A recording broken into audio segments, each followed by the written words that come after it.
प्यारे बच्चों, पिछले वीडियो में आपने देखा कि प्रकाश किसे कहते हैं, प्रकाश का परावर्तन क्या होता है और प्रकाश के परावर्तन के नियम क्या है।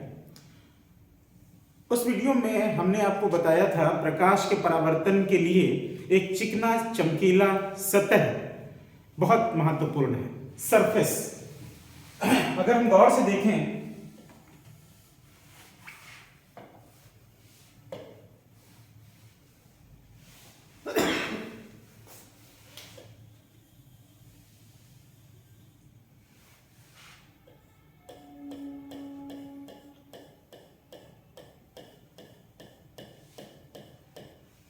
इस प्रकार से वो सतह थी जिसके एक तल पर पॉलिश कर देने पर दूसरा तल परावर्तक तल बन जाता है। इस परावर्तक तल को एक अन्य नाम से भी हम पुकारते हैं और इसे हम दर्पण भी कहते हैं। आपने अपने घरों में दर्पण देखा है, तो दर्पण के बारे में ही आज हम और पढ़ेंगे। वास्तव में दर्पण क्या है? दर्पण एक परावर्तक तल।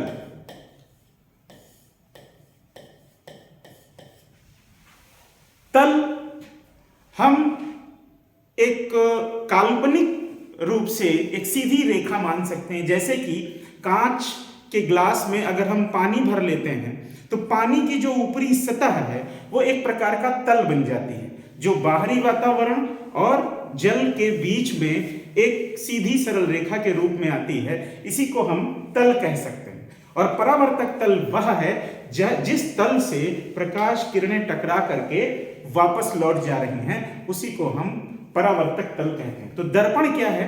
दर्पण एक परावर्तक तल है। दर्पण दो प्रकार के होते हैं। नंबर एक, समतल दर्पण, और नंबर दो, गोलीय दर्पण।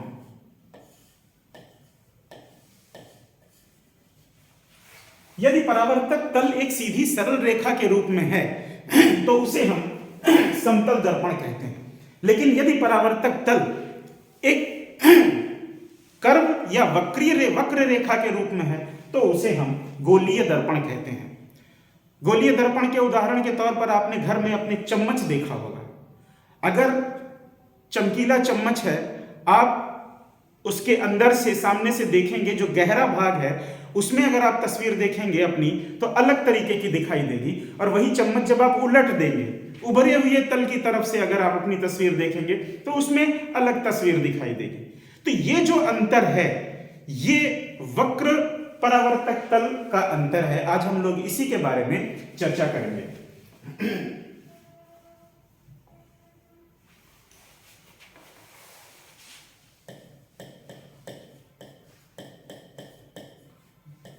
गोलीय दर्पण।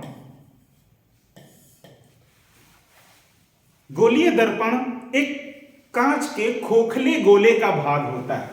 यदि हम एक खोखला गोला लें और इस खोखले गोले के बाहरी सतह पर हम ये दर्पण,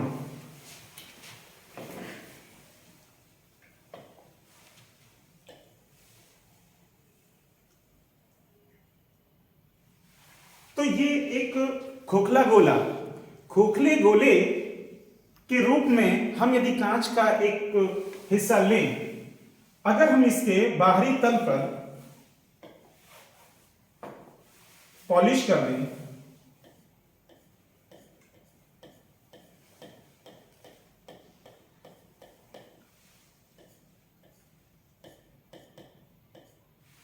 और उसके बाद में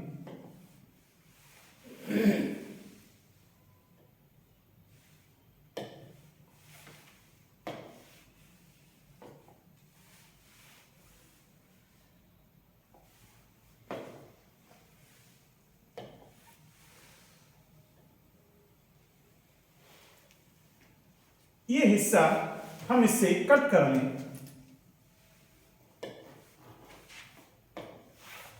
ये हिस्सा यदि हम इससे अलग कर दें तो निश्चित रूप से आपको एक वक्र कांच का टुकड़ा मिल जाएगा जिसके एक सतह पर पॉलिश है और दूसरी सतह परावर्तक तल है।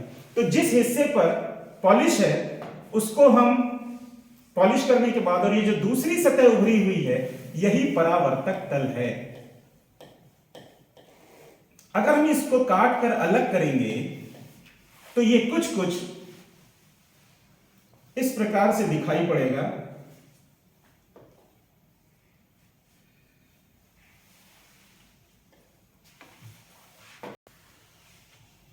ये कुछ कुछ इस प्रकार से दिखाई पड़ेगा।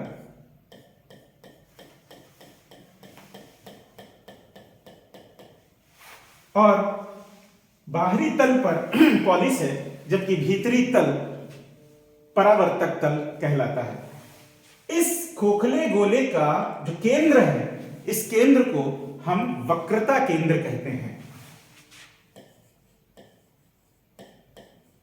वक्रता केंद्र कहते हैं।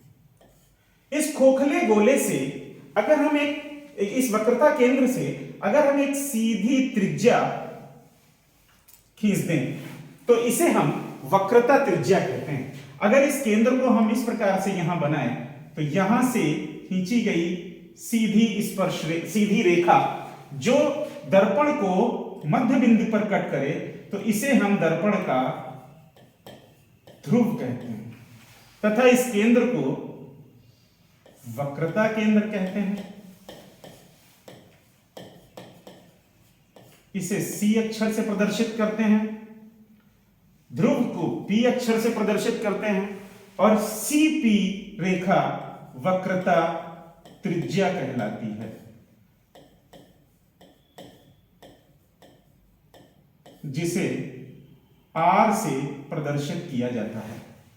तो इस प्रकार से ये ऐसा खोखले गोले का वह हिस्सा जिसका धंसा हुआ तल परावर्तक तल होता है, इसे हम अवतल दर्पण कहते हैं। अवतल दर्पण, ये सामान्य परिभाषाएं थी अवतल दर्पण की।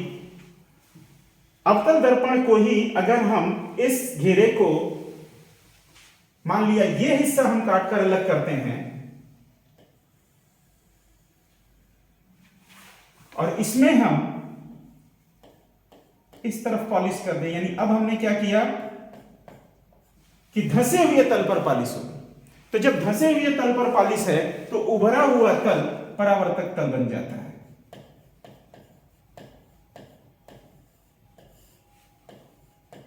अंतर साफ आप देख रहे हैं कि एक तल है जहां पर उभरे हुए तल पर पॉलिश है, धंसा हुआ तल परावर्तक तल है, जबकि यहां पर धंसा हुआ तल जो है वो उस पर पॉलिश है और उभरा हुआ तल परावर्तक तल है।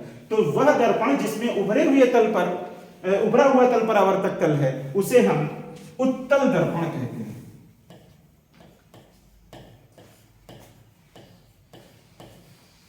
तो यह मुख्य रूप से अंतर था अवतल दर्पण उत्तल दर्पण के बारे में, और इसके साथ ही इससे बनने वाले प्रतिबिंबों के बारे में हम अगले वीडियो में आपसे चर्चा करेंगे। धन्यवाद।